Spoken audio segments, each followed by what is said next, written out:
Welcome in, Big Blue Nation, to another episode of the Cats Talk podcast. I'm your host, Cameron Johnston, joined by co-host today, Jacob Boyers. Jacob, this is supposed to be the time of the offseason where you and I can both relax, and here we are, getting a football podcast in what is not good news. Vince, the big dog, Marrow, I don't know if we're going to call him the big dog, might call him some big other things from now on, decides to go to Louisville to be the general manager of their football program. Give me some of your initial thoughts when you saw Pete Thamel's tweet. Yeah, well, I agree with you, Cam. It's June. We're supposed to be, chilling, not really talking about football, especially, maybe have an episode where we talk about Kentucky's basketball roster being finalized. But here we are, kind of getting hijacked with Vince going to Louisville. I look at it in kind of two parts. Kind of the smaller picture of, Vince, the coach, leaving, and we've talked off air. I totally could see Vince leaving. The writing was on the wall. He's entertained a lot of jobs, including Louisville earlier in the year. The fact it's Louisville, he's no longer the big dog to me. He's no longer the guy that me and you're going to seek out at Keeneland and go up and get pictures with. He's tarnished his Kentucky reputation, and it's a shame. He's not just player coach. He's one of my top three favorite guys to ever be involved with the UK football program. Him, Lynn Bowden, and Randall Cobb for me. So to kind of see him leave, it sucks, and especially to see him leave to Louisville. The bigger picture, I think it just speaks to the state of the football program in general. And I know we're really going to kind of dive into it, but it just seems like everything is an absolute disaster over there. They have been dead quiet since the offseason, haven't said a word, and you're kind of maybe seeing why. It's just very dysfunctional over there right now. Yeah, man, I genuinely think they're making it worse by not saying a word. Absolutely. I think they've done maybe, a couple news conferences, a couple radio shows where they have to just get into just to show a presence. I mean, even like I told you, I went to the spring game, quote unquote, and it was abysmal. There was no one there. It was a spring practice. There was no energy there.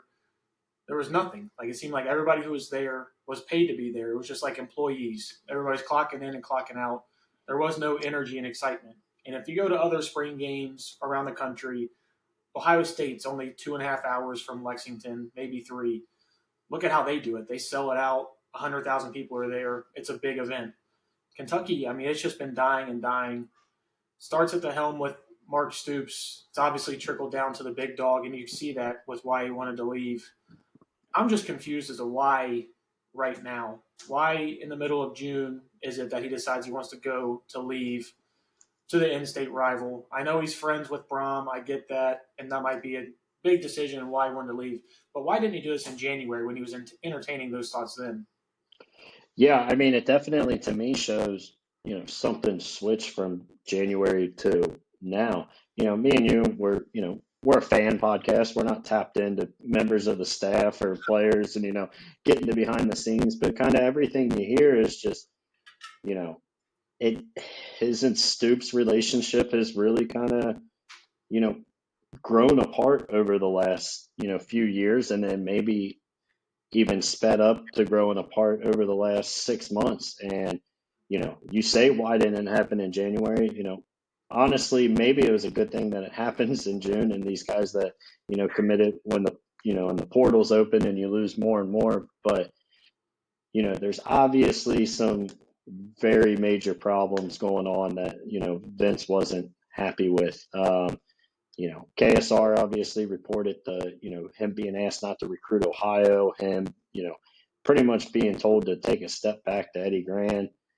I don't know how you look at the best recruiter this school's ever seen, a guy that's gotten players that we would never have dreamed of being here, and you sit there and tell him, we're going to ask you to kind of take a step back in recruiting. I mean, you're not paying him $1.3 million to be your tight end coach. No, and if you are, we've got no production out of the tight ends. We better go find a better tight end. Very true. But, I mean, speaking on that, I mean, Vince has built to where the state of Ohio is, I mean, obviously Ohio State gets who they want, but Kentucky's right there for second. Yep. Maybe Michigan can reach into some of the back pockets of Ohio, but Kentucky's right up there when it comes to getting those guys from the state of Ohio. And Vince is the reason for that. I mean, like you mentioned, Lynn Bowden earlier, big prime example of that. One of the bigger recruits this team's ever gotten. He was the biggest recruiter in that cycle for him. I don't get how you take somebody who has deep roots, who has consistently gotten great talent in the state of Ohio. Don't get me wrong, we can go get more talent in other states, but when we're talking about just Ohio and just what Vince does in that state, if the rumors are true that he was asked not to recruit Ohio, it genuinely makes no sense. I get asking him, hey, maybe let's try and get him out. Maybe we talked about Texas or California, Georgia, places where we typically haven't recruited all that well. Georgia, maybe a little bit. But I mean, Ohio is what would you say, fifth, sixth best state when it comes to producing high school talent, and to pull him from there just makes no sense. Well, and it's also like it's what made you successful, right? Like Mm-hmm. everything. Stoops and Marrow were really the first ones to come here and be like, why are we going to go try to recruit down south? Kids in Florida and Alabama and all these places where there's these major college powerhouses that already have established roots in there. you know, we can go get every player that Ohio State doesn't take out of Ohio. And that's what they did. And that's how you won, 8 games, 10 games. And you had that level of success where, Mark Stoops was able to become the all time winningest coach here. And it was all formed from that philosophy of we're going north. We're pretty much telling everybody in Ohio, hey, if you're not good enough to play, at Ohio State or Ohio State isn't reaching out to you, you can come be in the SEC. We were the only school doing that. So it's just like, you got something that was working and, would probably continue to work. It's, as all these other college changes are happening, it's not like the players in Ohio are getting worse. So, you know, that was your pipeline and you tell your, best recruiter not to go recruit there. I text you right away when we saw that report and I said, it's just inexcusable. And that's how I feel about it. And it genuinely just, I can't even think of the process behind it. Like, I get wanting him maybe in bigger states where you haven't gotten those true successful wins. But this staff turns over quicker than, you Yep. and I just like clock in and clock out for work. I mean, how many times are we talking about in the off season? There's no continuity with the staff. There's really only two guys that have stayed on the staff for a long period of time, and those are Eddie Grant and Vince Marrow. And I don't know about Well, and you. Eddie left too. I mean, you fired Eddie and then brought him back in this, new role. Yeah. I mean, and Vince, I don't know why Vince wouldn't have the power to recruit who he wants to recruit. We can talk about developing those players once they get on campus, but as just recruits, he's doing what he can in the state of Ohio, and that's where we've been getting most of our recruits. I mean, outside of the 2025 class, majority of our top recruits in 2024 and so on, like Brian Robinson, who was 96 nationally in 2024, like that was a big get out of Westerville, Ohio, and Vince was the one who was doing that. Again, I really just can't wrap my head around it. I get wanting him to go to other states, but Kentucky and Ohio, like that's where he's made his bread and butter. We need more Vince Marrows, not losing the one that we had. Yeah, and just back to the point of if you're not asking him to do what he's best at, like why are we paying him $1.3 million? Like you're paying him that because of the recruiting success. So all in all, like again, I come back to it. I understand Vince's desire to leave. Now we got to get into the part of like he's going to Louisville and it's Do it. it's F him and again he's no longer the big dog. Like he betrayed us and if I ever see him, I'm throwing the L's down. Like he ain't one of us anymore. Yep. But it's just it's a shame that the kind of animosity got to that point. Yeah, and the UK U of L rivalry. I mean, it's starting to heat back up a little bit more because Yep. obviously their basketball program was so putrid for so long there for 4 or 5 years that now, I mean, we're competitive in every single sport that we play them. To lose your longest tenured coach to the rival, I mean, it hurts. Like you said, we see the big dog. He's not welcome at Keeneland. If he tries to get No. in the doors, I'm just not allowing it. Yeah, This he can't this take. rivalry is huge, man. I went to Las Vegas, saw a couple Kentucky fans while I was out there, saw a U of L fan. First thing I did, just straight to him. He saw it, L's down. I mean, the rivalry goes that far. I'm all the way out in Yeah. Nevada, repping the L's down. It'll stay like that, even with Vince there. Yep. I mean, you know me, my hand will cramp from throwing the L's down when it's time. I mean, I don't care if my wife goes and coaches for Louisville. Like it's the enemy at that point. I mean, we'd probably be talking to divorce lawyers at that point. Would It's have to. it's sickening. But yeah, all of it doesn't make sense. If you want, we can kind of get into the bigger picture of UK football and where this is going because I don't think it's going to be a good, fun conversation. I had to make me a bourbon before we recorded. Yeah, I do. Let's just talk about this year, and then we'll get into the bigger picture, obviously, of things. I mean, when Vince decided to leave, Kentucky had two recruits Yeah. in the whole cycle, which we were the only Power Four school that had that little of actual commitments at the time. Now, granted, commitments in this day of age with people switching left and right without having to sign anything doesn't necessarily mean as much because they can get flipped just like that. But two at this time, obviously, I mean, Vince probably wasn't out doing his hardest work. And, I can't imagine that he was. If he was entertaining this in January, taking the job in June, I can't imagine you got a full 100% locked in Vince during this recruiting cycle. And I think it kind of shows, even though Kentucky has been able to get two recruits this week. Yeah, and I mean, again, neither one of us are kind of behind the scenes, so like that's very real possibility. Vince wasn't, giving in his all and wasn't going out there and trying, and he was, pretty set on the fact he was going to try to find another job to jump ship. Or it could have been that, in January when he said he was going to stay, he actually decided he was going to stay, and he went to, in Mark Stoops' words, grab his lunch pail and go to work. And Stoops said, actually, no, we don't want you doing that right now. So, like, I mean, that's part of it too. Like, you take your best recruiter out of Ohio, maybe you're sitting here mid-June with two recruits at the time, before he leaves. Yeah, and just talking about basketball for a second, we always talk about putting people in the best positions to succeed. Yeah, Obviously, we don't want Ainsley Almanor handling the ball at the top of the key. You put him in the corner, he's splashing it down, and he's super effective. yeah, Obviously, don't take Vince out of where Vince's corner three is Ohio. yeah, Get him out there. He's got a chance with some of the bigger schools. Obviously, he pulled guys like Deion Walker from going to Michigan, Maxwell Hairston from going up to Michigan as well. Even that Michigan pipeline, he's really performed really yeah. well. Kentucky, Ohio, and Michigan is where he's thrived.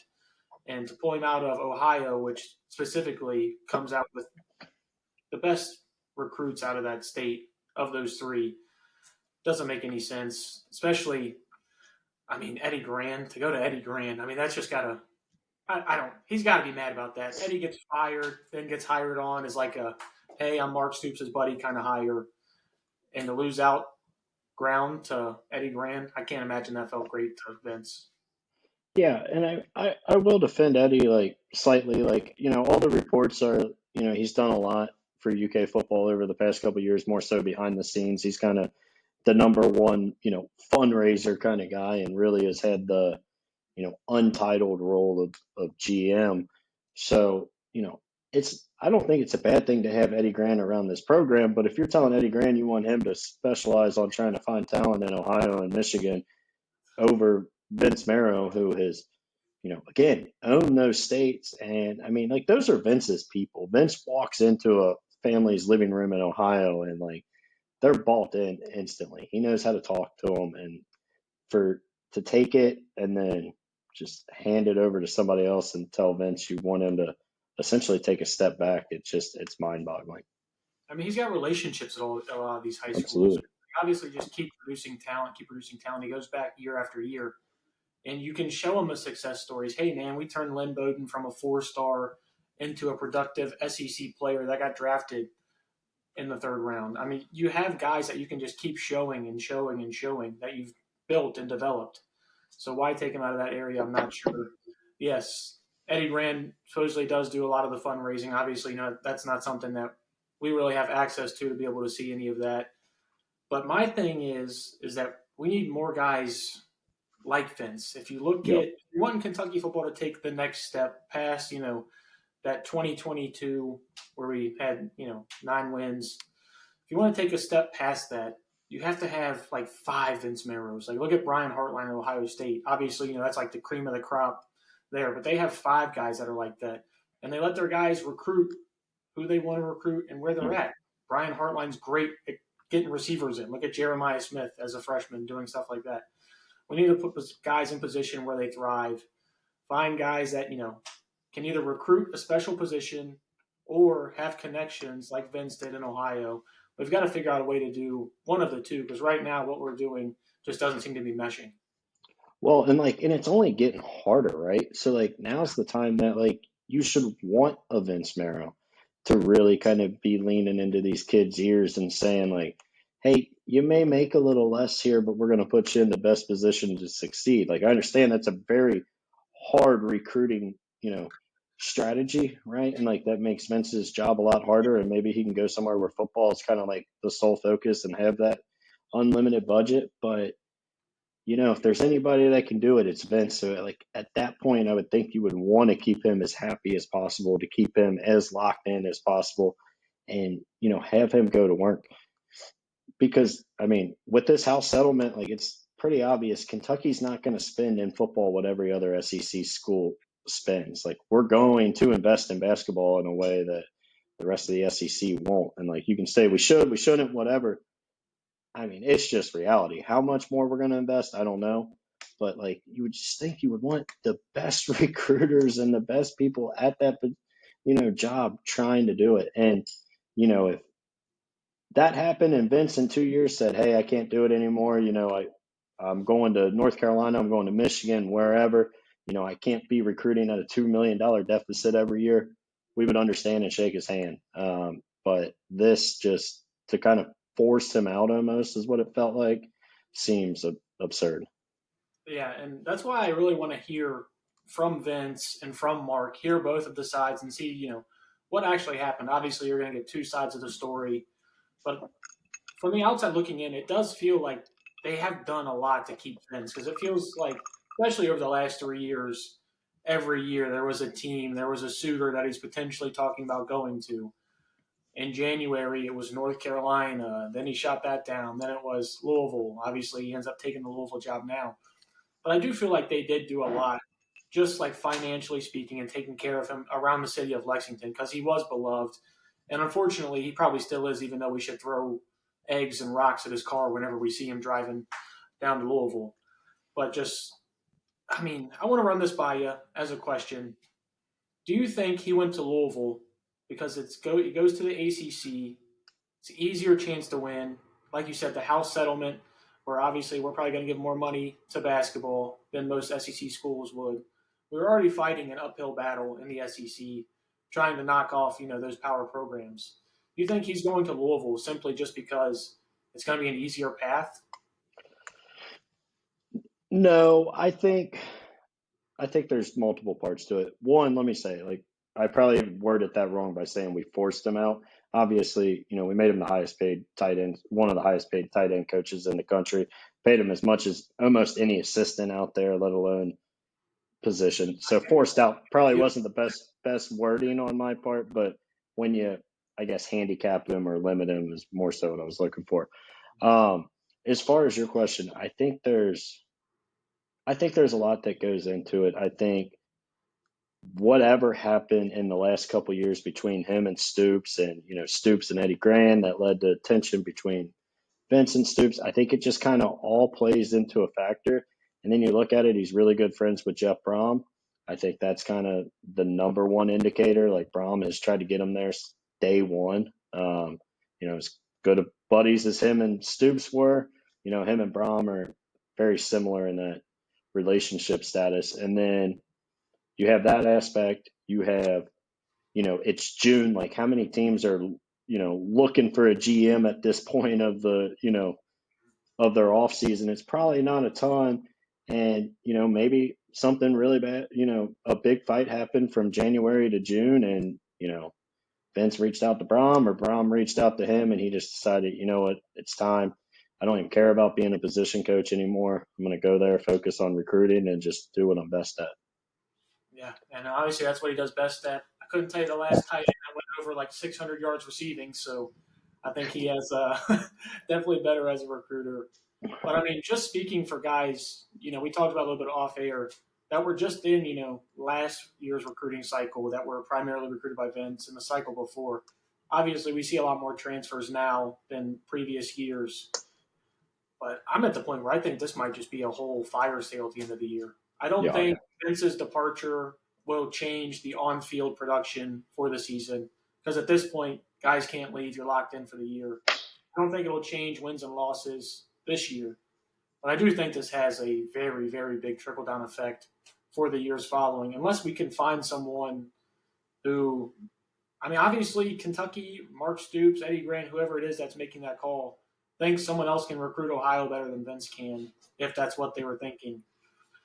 Yeah, I mean, it seems like that was the state we recruited the best outside yeah, of the state of Kentucky, and even the state of Kentucky. We've started to lose our grip on that, as you can tell with how many in-state guys Louisville's got. I think they have 6 of the top 10 right now in the state of Kentucky, and there for the longest for 5 years or so, we were grabbing all those guys.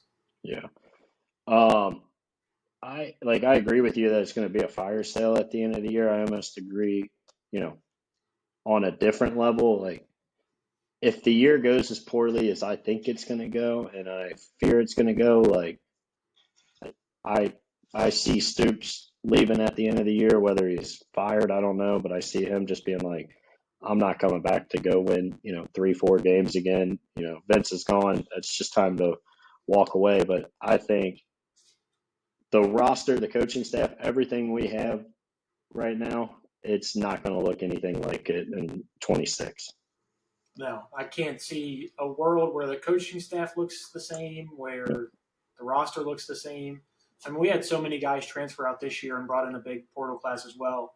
I expect it to be even bigger next year with all the high school guys leaving. I mean, just looking at some of the guys that we had come in, like Mikel Skinner, our biggest commit that we had, tight end. Vince was the primary recruiter in him. I saw on his Instagram he put like 4 broken heart emojis with the news of yeah, Vince going out there. I mean, these guys, whether you like Vince as a coach and thinks he does develop the guys like he should, I mean, these guys love Vince. love him. Anybody does, really. You go to Lexington, I think you'll have a hard time finding somebody who before Monday didn't like Vince Marrow. Obviously, now you'll find a good amount of them. But I mean, the guy was beloved in Lexington. I think after this season, you're going to see the real effects of what Vince did for this program. Absolutely. All right, I'm going to switch gears a little bit here and ask you what what's the world where Mark Stoops has success for this year and let's say a couple years beyond? Like what does it look like? Not saying it's likely, but like what's the path you lay out to where you say they can go win, let's just say 6 games this year and then build on that going forward. We'll see. The thing is that like I was genuinely talking myself into, and I know this is going to sound crazy, but I was genuinely talking myself into what I thought was going to be a successful season for this team. What had just happened. I'm talking about successful as a five Yeah. and seven season. Yeah. Yeah. I was talking myself into that. Maybe surprise a couple teams, go 6-6. I thought 6-6 was a ceiling for this team. I actually think this team will be better than last year, but the gauntlet of the schedule that they were going up against, it leads no mercy to them at all.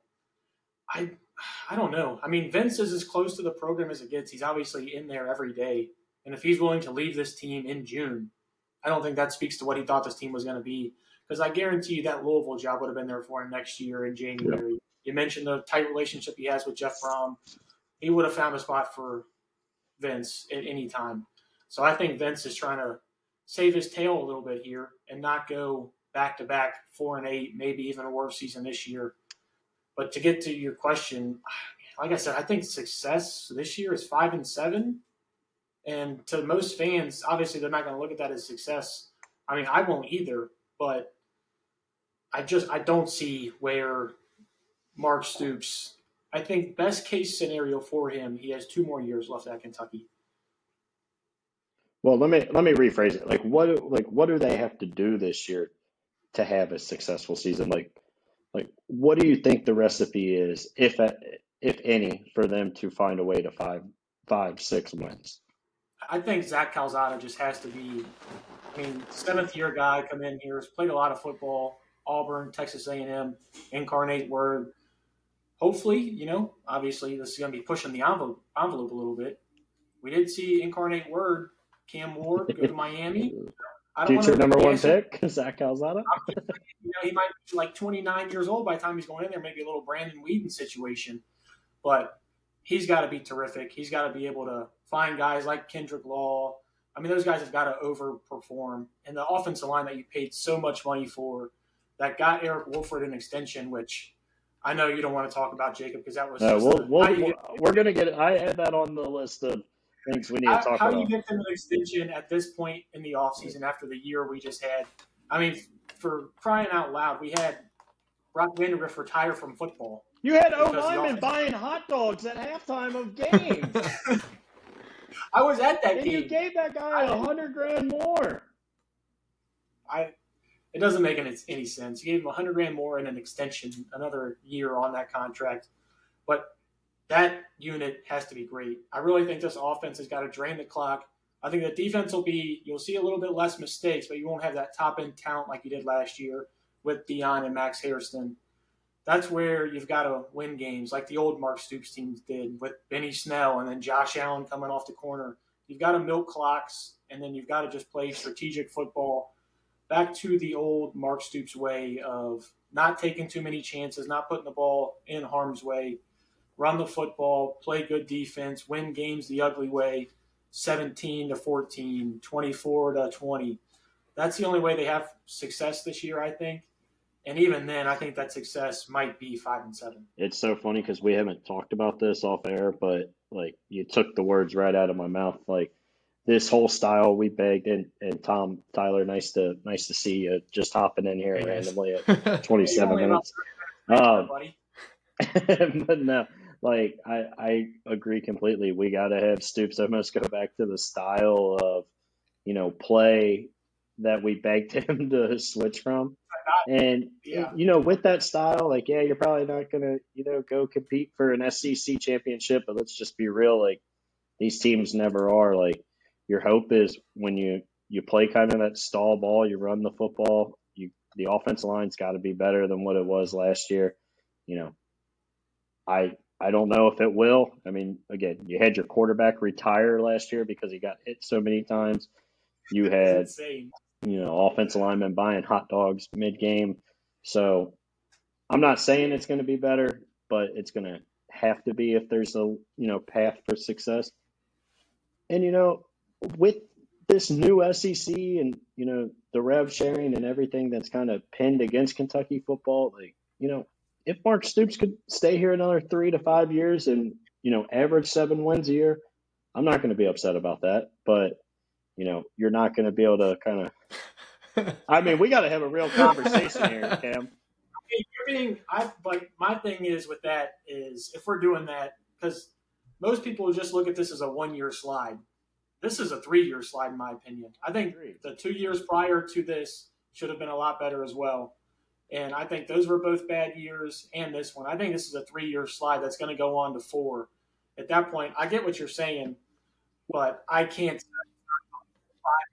Yeah, this team, I think they're going to win 3 games, but I'm just saying, in the new way of college football and, we want Kentucky to invest more in basketball, I don't ever see this program becoming anything more than a 6 to 7 win, average program. I really don't. And, we could say it's loser talk, this and that. Like, we're not Louisville playing in the ACC where we're going to go play at Wake Forest and, get these cupcake wins. Now, should we beat Vandy on a consistent basis? Yes. Should we, compete and be very level with South Carolina? Yes. That's where we got to get back to. But, at the end of the day, I just think, the ceiling for this team going forward is going to be, an average of 7 wins. You might have 1 year here or there where you get to 8 or 9 and, pull some big upsets. But I just don't think this program is on a trajectory to, compete with the big boys in the SEC. I just don't. I mean, I completely agree with you. That's why I said I think Vince was ready to go. I think this was one of the bigger things and the reasons why he's leaving to go to Louisville. Like you mentioned, it's a lot easier to compete in the ACC. We just saw SMU get into the college football playoff. I mean, how many SEC teams would have just rolled SMU last year? I think that's why he's gone. I think that's a big reason. Obviously, there was other factors. We mentioned the recruiting already and stuff like that. But I hear you. I really do. And you make valid points. And I agree with most of your points. I can't go back to Joker Phillips No. days or the first 3 years of Mark Stoops. I can't go back to those. This is a SEC football program in which we are still going to put a lot of money into, even more money than a good amount of ACC schools will. We should still be performing at a high level, but high level just might have to change from the ceiling being those 10-win seasons down to maybe 8. And you're just going to have to get a coaching staff that can find guys that are those diamonds in the roughs, get those 3 stars and turn them into NFL Pro Bowlers like Josh Allen. You just got to find a staff who's able to do that. And those guys are they're hard to find, and now it's going to be even harder to keep them. You get a Josh Allen, you get him here, he's really good. But that senior year, he may be looking at Georgia or Alabama and saying, "I'm going to go make $1 million plus," and be considered for all the National Defensive Player of the Year awards. So, yeah, I mean that obviously makes it tougher. And I think we agree on every point. Again, I don't think this staff's going to have success this year, and I expect a major change at the end of the year. But if Stoops was somehow to come out and win 6 games this year and then 7 for the next 2, I think that is as successful as any coach that you replace him with would have. Best case. Yeah, I mean, I agree with that. I just want to collectively think here. What do you guys think, if I had to ask you each your question, how long is Mark Stoops the head coach at the University of Kentucky? I'll let Tyler go first. I think I've kind of said it. Yeah, I think for me it's the opposite of what the fans are probably going to want to hear, but I think Stoops has as long as he wants to be there. I kind of look at it the same situation with Mike Tomlin in Pittsburgh. I think he's done just enough to keep himself relevant. Obviously, Tomlin a little different; he has a Super Bowl, but he can kind of stay as long as he wants. They're not going to fire him. It's a traditional program.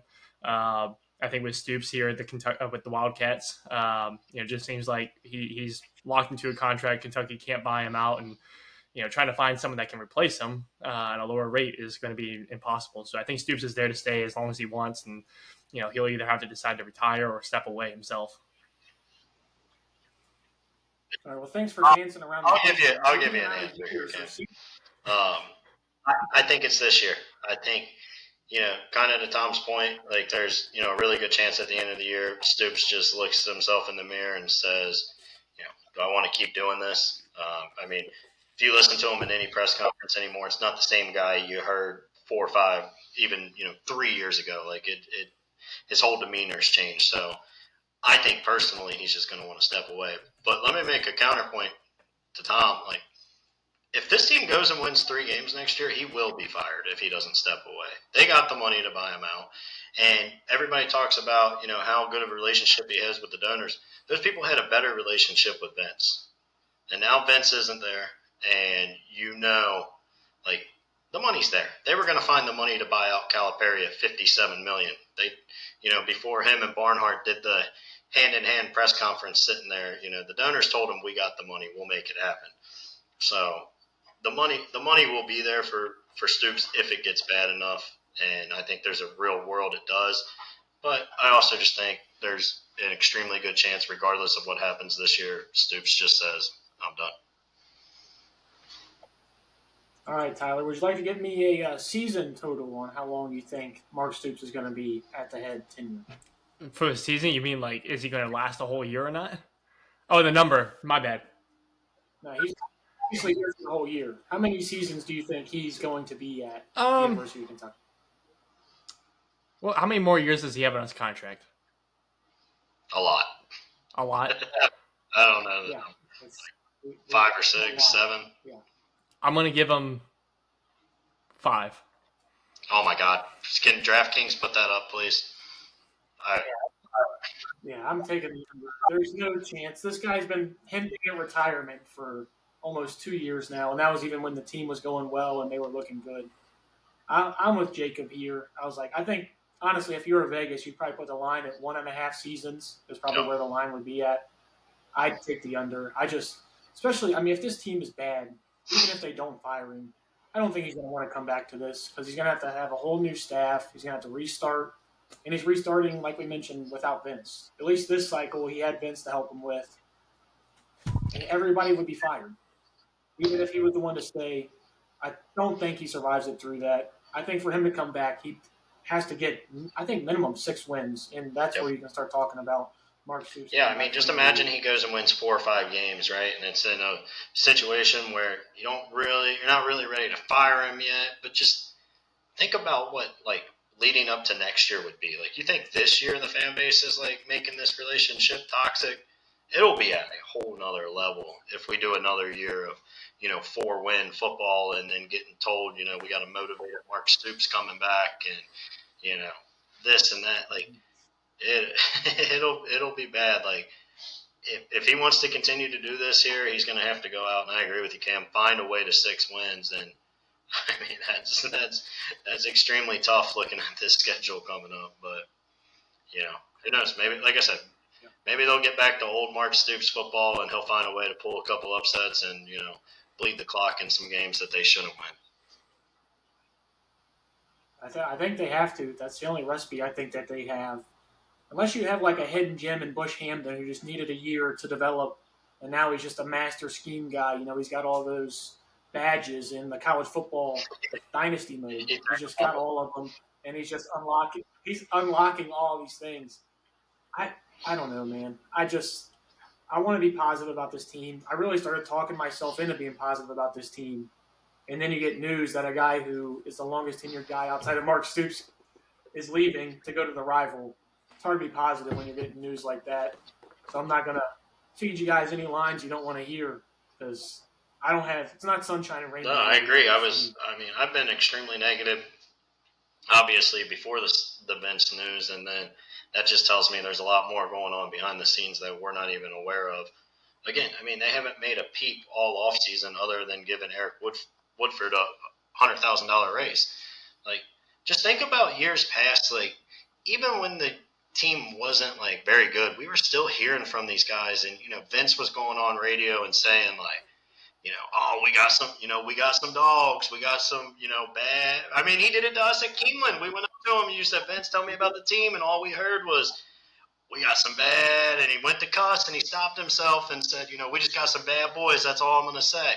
Like, there was none of that, and there was none of that out of Stoops too. And Stoops would like get on there and be like, we're really talented, but I don't like our effort at this point. We got to work harder, this and that. But it is dead quiet over there, and like now they're going to have to speak because of the Vince is forcing them to. But like it's just been dead quiet, and it's felt off and wrong all off season, and now you're kind of seeing maybe why. Yeah, Tyler, you've seen some of these after the offseason, just the negative from the fan base, how almost toxic it's become. I've been telling Jacob here for 3 years I've been unsatisfied with the results of Kentucky football.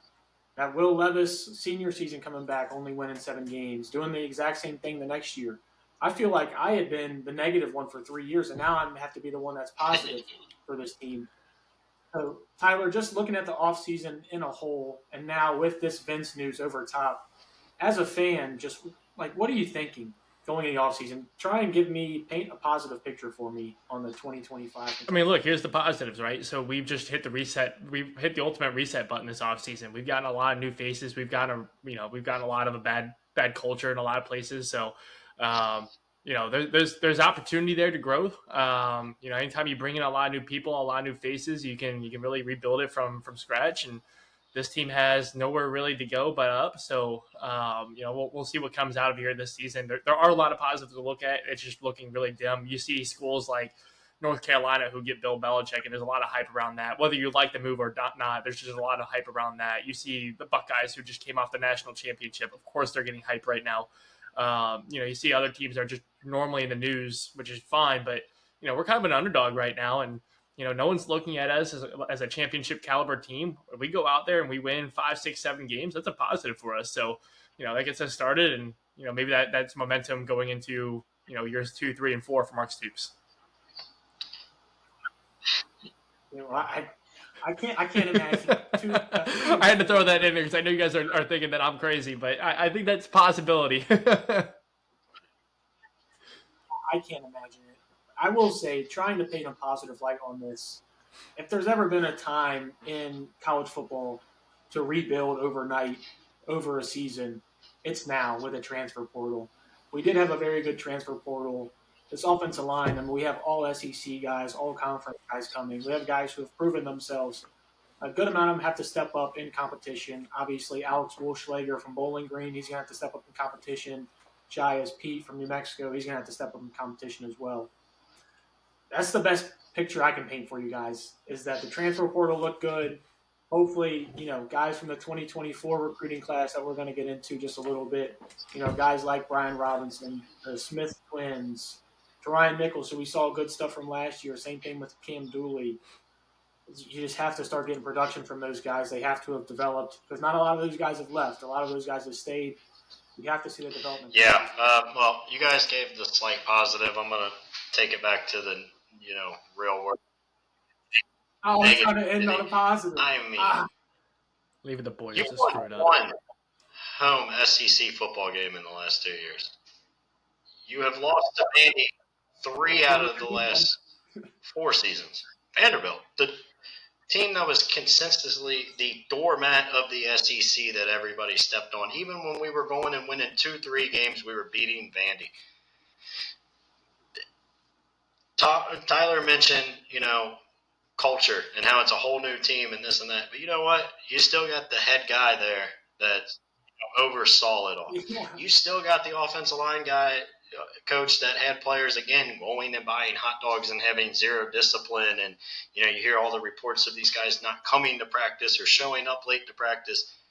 Those guys are still in the building, And maybe it's just Stoops' culture doesn't work in this era where you have so many guys coming in for 1 year, via transfer. Maybe he needs to get his claws into them for 3 years and really build it where you have those, Cash Daniels and, Landon Youngs and all those guys that could really, sell what this coaching staff was about. But again, you just hear how Stoops talks in press conferences and everything from top down, like everybody's demeanor changed. We talked about it after the season, Cam. Like, how much did Stoops just bitch and moan after, all throughout the season? It was all year about everything. That wasn't the guy that was hired, 13 years ago or whatever. So that all circles back to, I just think the writing's on the wall for this to be another poor year and, Mark to hang it up at the end of the year. But I don't see optimism here. I think, again, the culture shot. It feels like the coaches, essentially checked out, and something major happened to lose the guy that was kind of your ride or die for the last 13 years. Let me be clear. I'm not optimistic about the season at all. I was just trying to paint the light here, but I think you brought up something really, really good there. Really good point. This just isn't the era for Mark Stoops' brand of football. There's not many people that want to stick around a program to play that ground and pound, rush the ball 30, 40 times a game, and play consistent defense to win games. I mean, that was the reason we were losing some recruits early in the Stoops tenure. I think the game has passed him by. He might still be a hell of a motivator, a great defensive mind. I just think his time as a head coach should have come to an end. I don't think he's prepared for this era. I mean, you've seen it. The transfer portal last year, I mean, like you mentioned, Gerald Mincey out buying hot dogs at halftime. Guys not showing up. He can't get 3 years out of guys consistently.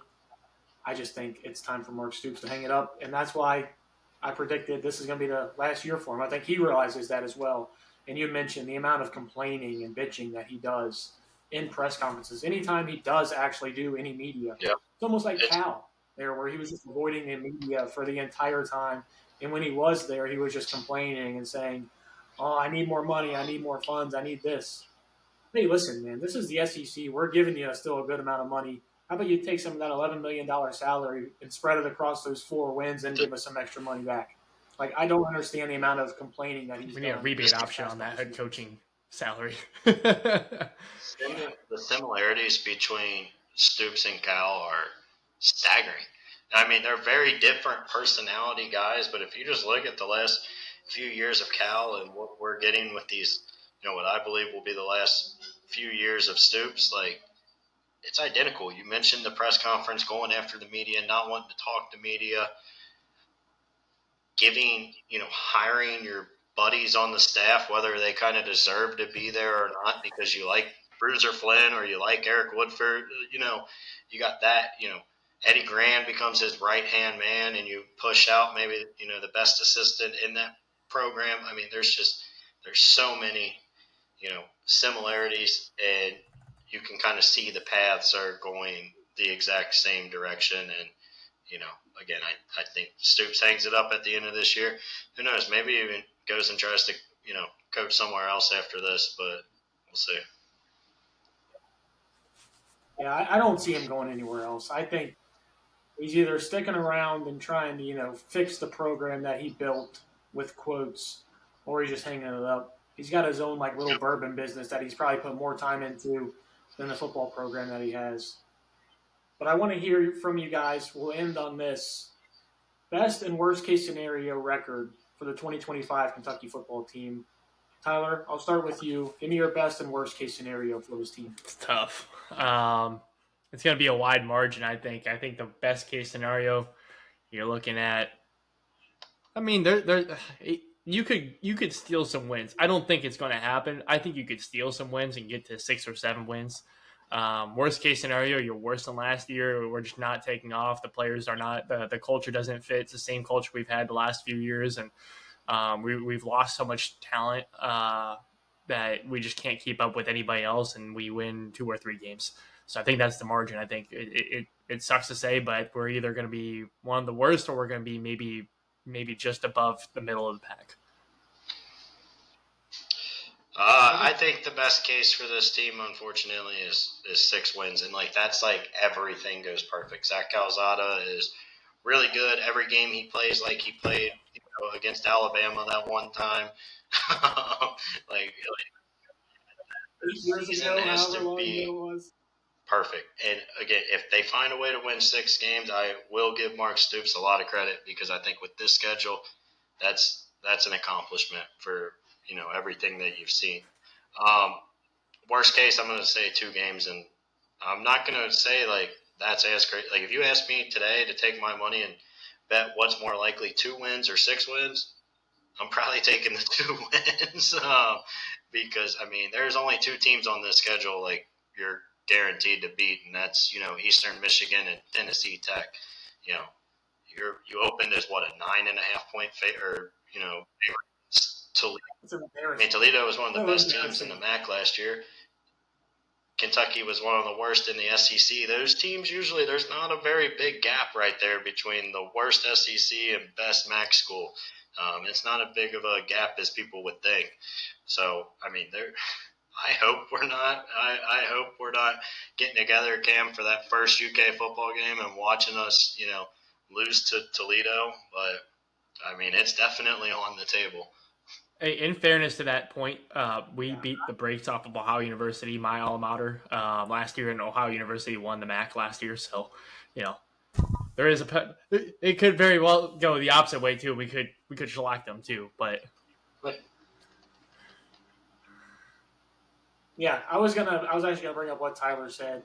Last year we did not play well outside of the Ole Miss game, and even then, you can just say Ole Miss really just beat themselves. And we were still, what did we beat Ohio by? I think it was 40-6, right? It was a stupid score. Yeah, basketball numbers. It was a blowout. It's what you expect when you see an SEC team versus a MAC. For that reason, I hear Toledo does produce, NFL talent. You think of Quinyon Mitchell, Darius Alexander, who just left in this year's NFL draft. Even worst case scenario, I get the 9.5 point spread. I don't see Kentucky winning 2 games, only 2 games. I think they have to get 3: Toledo, Eastern Michigan, and Tennessee Tech. And Jacob, I think I'm right there with you. I do think 6 wins is probably the ceiling for this team, because even just getting to that 6 wins, you're talking about taking care of the 3 of those teams, and then you're talking about beating Louisville at Louisville, Vandy at Vandy, who's returning Diego Pavia for his 46th season of college football. A little Chaz Lanier, a little Zakai Ziegler in there for these guys. I know Boyers just want to take a shot at Zakai Ziegler while we got a chance here. But, I mean, you're talking about winning both of those games and then stealing an SEC game against Auburn. Florida's probably your best chance. I don't think we have a chance against South Carolina. Lenora Sellers returns. He's going to be pretty good. He's already, climbing up draft boards. And then you face Georgia. I mean, Georgia's still Georgia. They didn't play well in the college football playoff. That one we don't have a shot at. Arch Manning and Texas come to town. I don't think we stand a shot there either.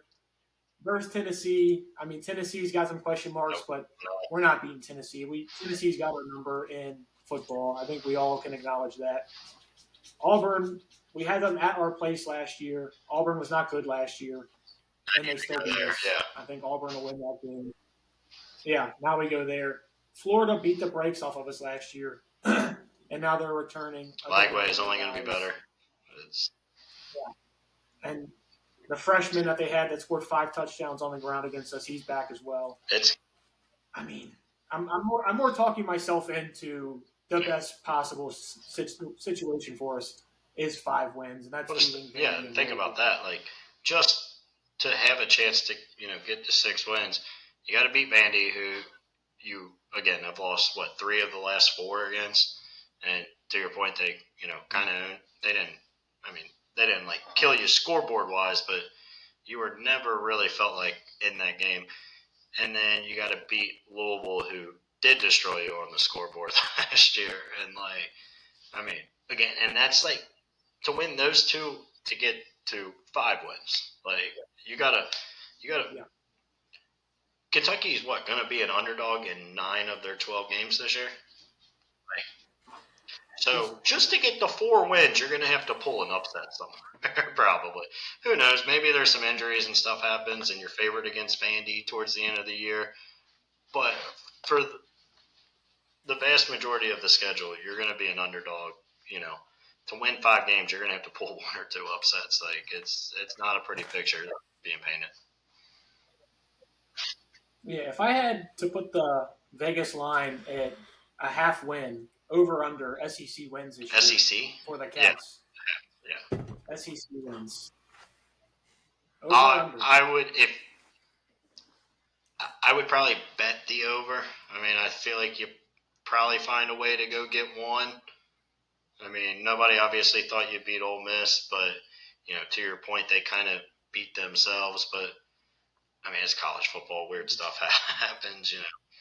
Some guy might go out and throw 3 picks and you return 2 of them for a touchdown, and you win a game you're not supposed to. But God,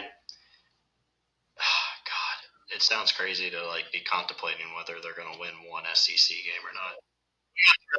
That's why I didn't want to give you the easy answer at 1.5. Give me till August, and I'll come back and make my prediction on if we win a SEC game or not. Yeah, I'm trying to talk myself into getting some positives here. Just the type of guy I am. I'll get positive before August rolls around, at least as much as I can with this football team. But I don't know if you guys got anything else you want to sign off on, any positives you want to spin, because after listening to this episode, no free ads here, but 988 suicide hotline. Just in case you need it. I wouldn't do anything like that. I think after when's the first game? August 30, what? It is August 30. August 30. After that Toledo game, I know I'm going to put, in my phone and everything, I'm just going to wake up to a countdown of basketball season. Get me to that Louisville game during basketball season. Seems like that's what everybody's already waiting for, as some of the new guys came into town over the weekend. But guys, if you have nothing else, Tyler, go ahead and sign us off. Yeah, ladies and gentlemen, thank you again for tuning in for yet another episode of the Cats Talk Pod. I'm your host, Tyler. These are your other hosts, Jacob and Cameron Johnston. We look forward to having you guys all season long for the season, hopefully in a very positive light. I know Cam is dying to be positive about this team. He's been dying to be positive for so long. Same with Boyers here. So, let's have a good season this year. Let's have a really good turnout and, tune in for more content like this. Go Cats. Down, Vince. Go Jacks. Oh.